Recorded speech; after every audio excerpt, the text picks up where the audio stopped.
Deutsch lernen durch Hören.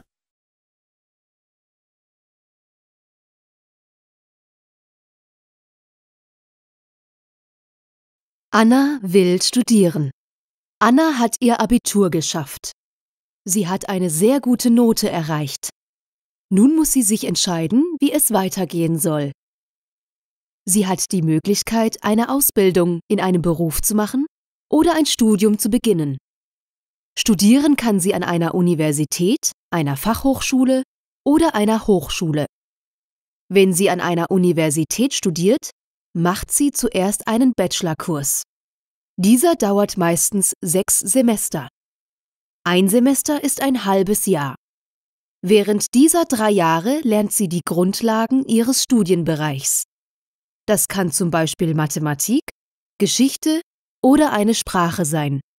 Anna entscheidet sich dafür, ein duales Studium abzuschließen. Das bedeutet, dass sie an bestimmten Tagen in einem Ausbildungsbetrieb arbeitet und an den übrigen Tagen die Universität besucht. Hierbei lernt sie einen Beruf einmal in der Praxis und einmal in der Theorie. Sie lernt an der Universität alles, was sie für den neuen Beruf wissen muss. In ihrem Fall möchte sie nach ihrem Studium als Sozialarbeiter arbeiten. An der Universität lernt sie Psychologie und Sozialwissenschaft.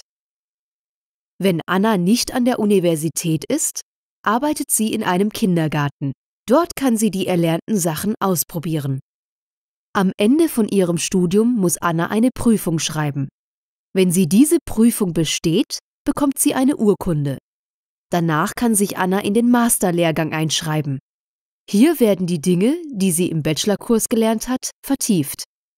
Sie freut sich schon sehr darauf, wenn das Studium vorbei ist. Denn dann muss sie nicht mehr in die Schule gehen und kann immer im Kindergarten arbeiten.